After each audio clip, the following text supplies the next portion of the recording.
저번 주에 이런 뉴스를 본 적이 있습니다. 이제 아버지와 아들 그 카메라로 관찰한 그런 뉴스를 공개를 했는데요. 사실상 남자와 남자, 특히나 아버지와 아들끼리 포옹하는 것은 쉽지 않는 일입니다. 근데 아들이 아버지께, 그러니까 아버지가 퇴근하고 집에 돌아올 때 그 아들이 먼저 가서 포옹하는 그 모습을 일주일 동안 그걸 관찰을 해요. 그래서 이제 아버지가 퇴근하고 돌아오고 이제 아들이 먼저 포옹을 합니다. 그러니까 아버지가 처음에는 어색하겠죠. 그리고 멋졌겠죠. 그렇게 첫째 날, 둘째 날 아들이 먼저 다가가서 포옹을 했더니 처음에는 많이 어색한 표정이 보입니다. 근데 셋째 날이 되니까 그 아버지의 표정이 조금 변했어요. 뭔가 웃음기가 생기기 시작합니다. 그리고 셋째 날이 지나가고 넷째 날, 다섯째 날이 되니까 그 퇴근하고 돌아온 그 아버지의 표정을 봤더니 행복함이 가득한 표정이 되었더랍니다. 그러니까 처음과 끝이 이렇게 바뀌어졌어요. 먼저 아들이 다가갔더니 아버지의 반응이 달라졌고, 그리고 아버지가 처음과 끝이 변했다는 것을 알 수가 있습니다. 만약 우리 가족들 중에 만약 무표정으로 집에 돌아온다. 그게 남편이건 아내이건 상관없이 한번 먼저 다가가 포옹하는 모습을 보여주면 이러한 행복함이 가득한 분위기를 자아낼 수 있을 것입니다. 이거는 단순한 뉴스가 아닙니다. 이거는 우리에게 하나의 원리를 가르쳐 주고 있습니다. 어떤 사람의 변화가 일어나기 위해서는 누군가의 먼저가 필요하다는 것을 지금 가르쳐 주고 있습니다. 오늘 본문에도 먼저, 그 먼저가 얼마나 중요한지, 그리고 그것이 얼마나 중요한 원리인지 그 진리를 우리에게 알려주고 있습니다. 요한일서 저자는 예수님의 12제자 중에 한 명인 사도 요한입니다. 사도 요한에게 별칭이 있죠. 그 별칭이 무엇이냐? 바로 사랑의 사도입니다. 사도 요한이 기록한 요한복음, 요한 1, 2, 3서를 잘 살펴보면은 사랑이 많이 언급되어 있어요. 다른 서신, 다른 복음서와 달리 사랑이라는 그런 단어가 많이 언급되어 있습니다. 사랑을 강조한 나머지 재밌는 전승이 하나가 있는데요. 이제 여러 사람들이 이제 사도 요한에게 찾아갑니다. 그리고 사도 요한에게 어떤 이야기나 가르침을 받고자 갔는데 그 다녀온 사람들이 다 짜증을 내는 거예요. 왜 짜증을 내냐면은 사도 요한이 그래도 이런 저런 다른 이야기를 말해도 되는데 그냥 처음부터 끝까지 사랑, 사랑, 사랑, 그냥 서론, 본론, 결론이 다 사랑으로만 이야기를 하니까 찾아온 사람들이 다 짜증을 냈다라고 그렇게 이야기를 했답니다. 이게 내려오는 전승이라서 사실일지는 모르겠지만 한 가지 알 수 있다는 것은 사도 요한과 사랑은 떨어질 수 없는 관계이기 때문에 이러한 전승이 유래됐다는 것쯤은 알 수는 있습니다. 근데 사도 요한이 처음부터 사랑의 사도는 아니었죠. 원래 사랑의 사도라고 불림 받기 전에 그에게 다른 별명이 있었습니다. 그는 여러분들이 잘 알고 있듯이 보아너게의 아들, 우리나라 말로 번역을 하면은 우레의 아들, 청둥이란 뜻이죠. 이 보아너게는 아람어입니다. 아람어인데 이 아람어를 그냥 우리나라 말로 번역하면은 똑같이 우레 청둥이라는 뜻이에요. 이 뜻은 뭔가 열정적인 성격을 가진 것도 의미를 할 수는 있지만 나쁜 말로는 성격이 불같고 급하고 과격하고 그리고 명예욕을 의미하기도 합니다. 이 별명을 누가 친히 붙여주셨냐면은 바로 예수님이 붙여주셨어요. 누가복음 9장 51절에서 54절은 이제 예수님과 그 제자들이 사마리아 지역을 지나가고 이제 그 마을로 들어가려는 모습입니다. 어떤 내용이냐면은 예수께서 승천하실 기약이 차감해 예루살렘을 향하여 올라가기로 굳게 결심하시고 사자들을 앞서 보내심에 그들이 가서 예수를 위하여 준비하려고 사마리아 이내 한 마을에 들어갔더니 예수께서 예루살렘을 향하여 가시기 때문에 그들이 받아들이지 아니하는지라. 제자 야고보와 요한이 이를 보고 이르되 주여 우리가 불을 명하여 하늘로부터 내려 저들을 멸하라 하기를 원하시나이까. 자신들을 영접하지 않는 사마리아인들을 보고 이 요한은 하늘에 명하여, 그러니까 하나님께 간청하여 그 불을 내려 이 사람들을 죽이자고 예수님께 간청을 합니다. 또 마태복음 20장 20절에서 21절, 그때에 세베대의 아들의 어머니가 그 아들들을 데리고 예수께 와서 절하며 무엇을 구하니 예수께서 이르시되 무엇을 원하느냐 이르되 나의 이 두 아들을 주의 나라에서 하나는 주의 우편에 하나는 주의 좌편에 앉게 명하소서. 그리고 24절에는 10 제자가 듣고 그 두 형제에게 분이 여기거늘. 먼저 이름을 바꾸는 것을 계명이라고 이야기합니다. 그리고 매년 그 자신의 이름이 마음에 들지 않아서 계명하는 사람들이 많다고 해요. 그 중에 제가 설교를 준비하다가 2014년 계명 신청자를 한번 그 목록을 한번 살펴봤습니다. 그 이름을 봤더니, 그러니까 지금 제가 말하고자 하는 이름은 계명한 이후의 이름이 아니라 계명하기 전의 이름입니다. 어떤 계명 신청자들이 있었냐면은 변태산, 변기통, 그리고 굿바이, 박비듬, 복돼지, 그리고 저는 이해가 안 가는데 어흥, 그리고 안녕. 지금 제가 한 7개 정도 말했는데 이거는 그 약가에 불과합니다. 이것보다 더 심한 그 이름들이 그냥 2014년 계명 신청자라고 쳐보면은 많아요. 그래서 제가 좀 설교 시간이니까 조금 괜찮은 그걸로 한번 찾아봤는데, 처음에 당연히 이 사실을 모르면 당연히 별명인 줄로 다들 알겠죠. 그래서 그것 사실을, 그러니까 이거를 부모님이 지어준 사실을 모르고 다른 사람들이 그 이름을 들으면은 당연히 박장대소를 하면서나 웃으면서나 누가 이런 별명을 지어줬냐 그렇게 물어보는데, 그쪽 상대방이 그 별명이 아니라 부모님이 지어주신 이름이야 그렇게 하면은 그 박장대소를 한 사람은 갑자기 민망해지고 갑자기 숙연해집니다. 왜? 부모님이 했다고 하면 괜히 나도 부모님이 있어서 그런지 뭔가 숙연해지고 뭔가 민망해져요.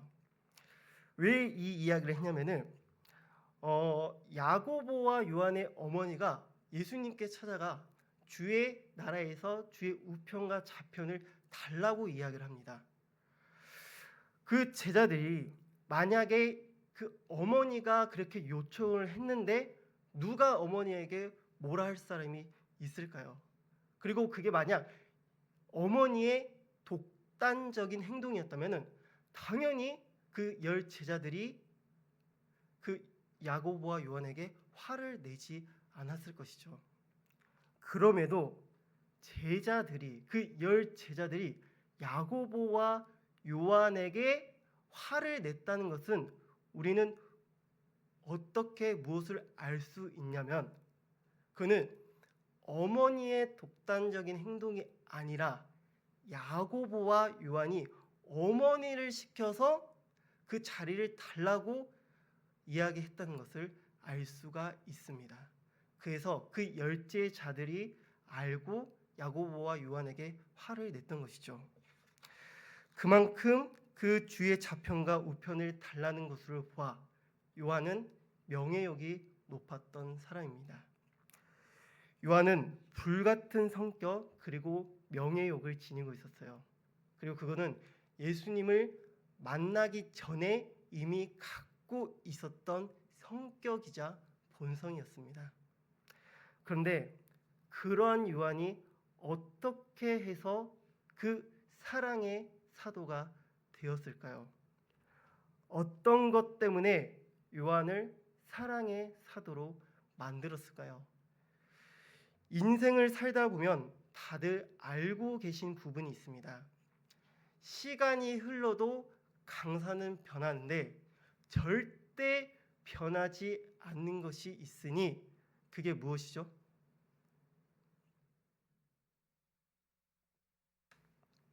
그러니까 자기 자신 그 옆 사람을 보면 됩니다. 시간은 흘러도 강산은 변하지 않고 강산은 변해도 시간이 흘러도 변하지 않는 것이 있으니 바로 그건 성격, 사람인 것이죠. 정말 변하지 않는 것이 사람인데 어떻게 해서 그 요한이 변했을까요? 우리의 아들에서 어떻게 사랑의 사도가 되었을까요? 그건 19절을 보시면 우리가 사랑함은 그가 먼저 우리를 사랑하셨습니다. 하나님이 우리를 사랑하셨습니다. 근데 그 가운데에 하나의 단어가 있습니다. 그 단어가 뭐냐? 바로 먼저예요. 먼저. 그것은 단순히 시간을 말하는 것이 아닙니다. 그 먼저 안에 담겨진 그 숨겨진 그 의미를 알아야 되는데 그 먼저 안에는 하나님의 헤아릴 수 없는 사랑과 그리고 동시에 생명이 있다는 것을 알아야 합니다. 그것을 사도 요한이 알았기 때문에 그 우리의 아들에서 사랑의 사도로 변할 수 있게 되었습니다. 오늘은 공교롭게도 6.25 전쟁일입니다. 우리가 이렇게 서 있을 수 있는 것도 그리고 우리가 다 함께 이렇게 예배를 드릴 수 있었던 것도 누군가의 먼저, 정확히 말하면 선조들의 먼저가 있었기 때문입니다. 우리의 마음뿐만 아니라 모든 생명체는 살려는 의지가 있어요. 그 죽음에 대한 두려움이 있습니다. 선조들도 그런 마음이 없었을까요? 당연히 있었겠죠. 그런 마음이 있었음에도 선조들은 나라를 위해 싸웠습니다. 누구보다 먼저 나라와 후손을 사랑하는 마음으로 앞장서서 싸웠기에 대한민국이 있었고 그리고 우리가 존재할 수 있게 되었습니다. 만약 누군가가 앞장서지 않았더라면, 만약 그 누가 먼저 그런 마음이 없었더라면 당연히 우리는 전혀 다른 결과를 얻었겠죠. 근데 그런 일은 없었습니다. 왜? 그들의 먼저가 있었기 때문에 우리의 생명이 있게 되었고, 그러나 그 먼저에 무엇이 깔려 있냐면은 그 먼저에는 희생이 깔려 있어요. 그들의 먼저, 그 먼저의 희생이 있었기에 오늘날 내가 존재할 수 있게 되었습니다. 그래서 그 먼저라는 단어는 단순히 과거로 치부될 것이 아니라 먼저에는 그 사랑과 희생이 있었기 때문에 오늘날 우리가 지금 그 현재가 존재할 수 있다는 살아있는 단어이자 사랑의 언어라는 것을 우리는 깨달아야 합니다. 요한은 이렇게 하나님의 그 먼저의 사랑이 이렇게 작동한다는 것을 알았습니다. 자신의 생명이 유지될 수 있었던 것도 하나님의 사랑이 먼저 작용했기 때문에 자신이 변했다는 것을 알았어요. 당연히 요한이 자신이 처음에 가지고 있었던 그 과격함, 그 명예욕이 자기를 죽음으로 내모는지는 처음부터는 몰랐습니다. 그러나 그 죽음에서 생명으로 옮기기 위해 예수님께서 사도 요한에게 찾아오셨고, 그것도 하루가 아니라 매일매일 먼저 예수님이 다가가셨기 때문에 요한이 변화되었어요. 그리고 요한이 완전히 변화되게 된 결정적인 사건은 바로 십자가의 사건입니다. 그것은 단순한 사건이 아니라 요한을 위해 먼저 십자가에 매달리신 예수님, 바로 내 자신을 변화시키기 위해서, 죽음에서 생명으로 옮기기 위해서 그 변화 안에 예수님의 희생이 있었고, 그 희생을 알고 봤더니 그는 사랑이라는 이유밖에 없다는 것을 요한이 알았습니다. 요한은 그 먼저라는 단어 안에 비로소 어떠한 의미가 있다는 것을 깨닫게 된 것이죠. 그뿐만 아니라 이 세상의 시작에도, 세상의 끝을 잘 살펴보면 하나님이 먼저 역사하시고 먼저 우리를 사랑하셨습니다. 하나님이 우리를 먼저 사랑하셨기 때문에 우리를 만드셨고, 하나님이 먼저 아브라함을 불러주셨고, 하나님이 먼저 다윗의 모든 어려움을 아셔서 그 모든 것을 해결해 주셨고, 하나님이 먼저 사랑하셨기 때문에 예수님을 이 땅에 보내주셨습니다. 네, 그 먼저는 나중에 예수님이 오시는 그 날까지도 계속해서 움직이고 있습니다. 볼지어다 내가 문 밖에 서서 두드리오니. 그러니까 예수님이 그냥 오신 게 아니라 먼저 오셔서 우리의 문을 두드리고 있다. 그는 과거와 현재와 미래에도 언제나 먼저 다가오시는 예수님이시다라는 것을 가르쳐주고 있습니다. 과격하고 야망이 있었던 요한이 변화될 수 있었던 것은 예수님이 먼저라는 단어 안에 예수님 당신의 사랑이 담겨 있었고, 또 그 사랑 안에 희생이 있었다는 것을 오늘 본문에서 우리에게 알려주고 있습니다. 그래서 우리는 그 먼저의 사랑에 감사하고 경의를 표해야 합니다. 그런데 예수님은 그 사랑을 내 개인의 감사와 그리고 개인의 변화로 끝내지 말 것을 권면하고 있습니다. 오늘 말씀을 통해 또 다른 중요한 진리를 발견해야 하는데요. 19절을 보시면 하나님이 우리를 먼저 사랑하셨기 때문이라고 그렇게 성경 구절이 기록되어 있습니다. 우리가 조금만 잘 생각해 보면 당연히 19절에 예수님이 먼저 우리를 사랑하셨기 때문에 그러면 우리도 하나님을 사랑해야 한다. 이렇게 해야지 자연스러운 문장이 될 것입니다.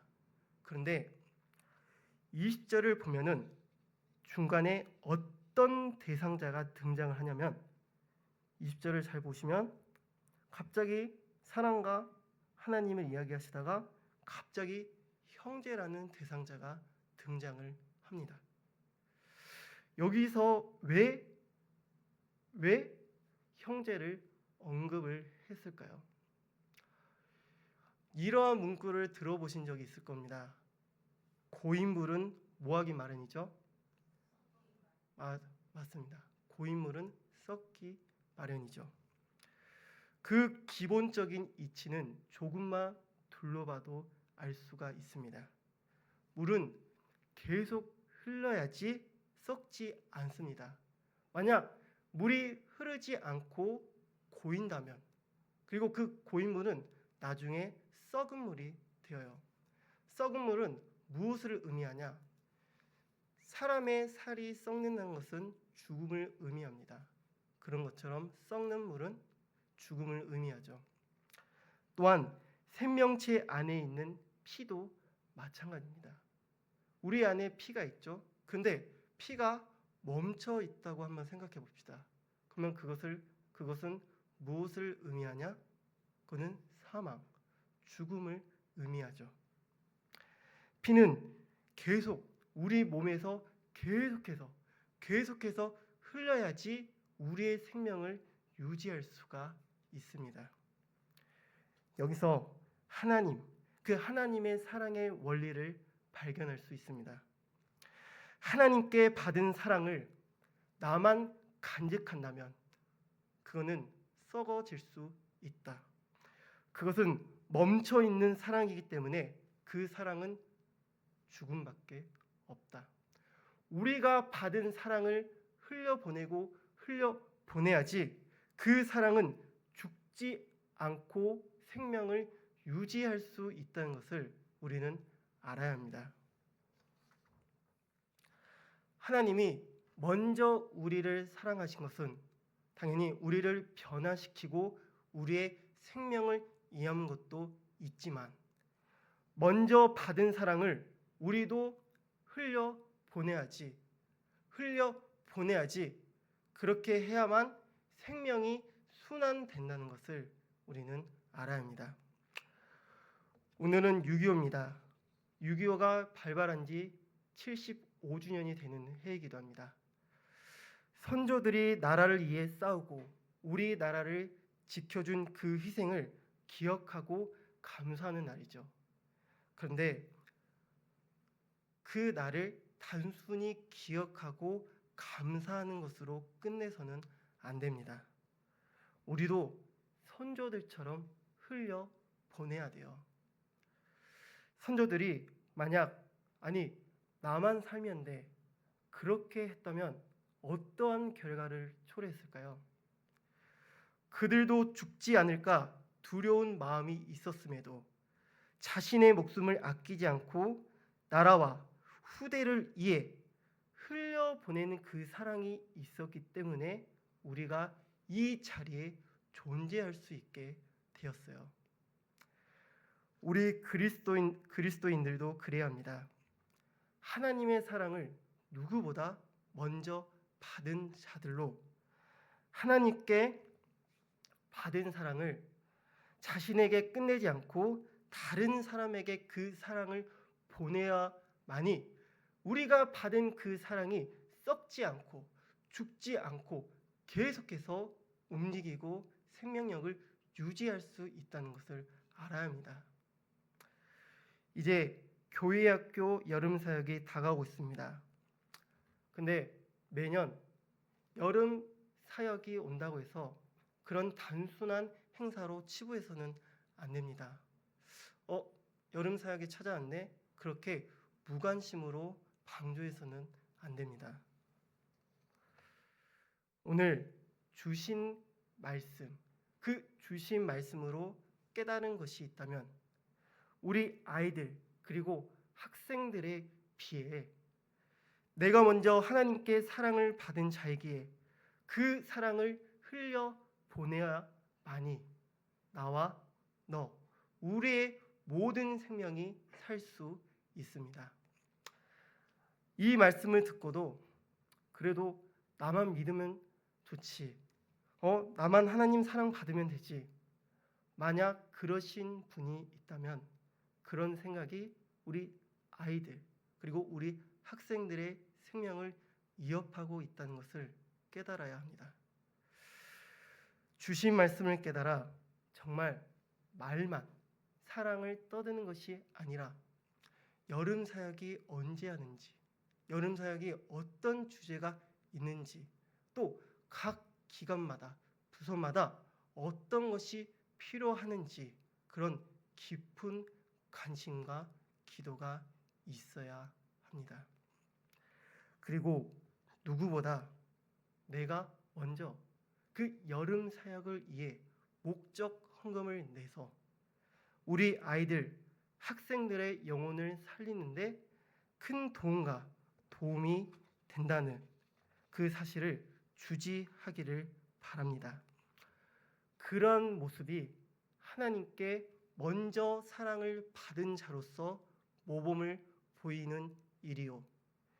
그리고 나의 먼저의 사랑이 나의 아이들, 학생들, 가족들, 후대들의 생명을 살리는데 중요한 통로임을 기억해 내가 먼저 주의 사랑과 생명을 전달하는데 앞장서는 에바다 성도들 되기를 축원드립니다. 오늘 주신 말씀을 기억해 함께 기도하겠습니다.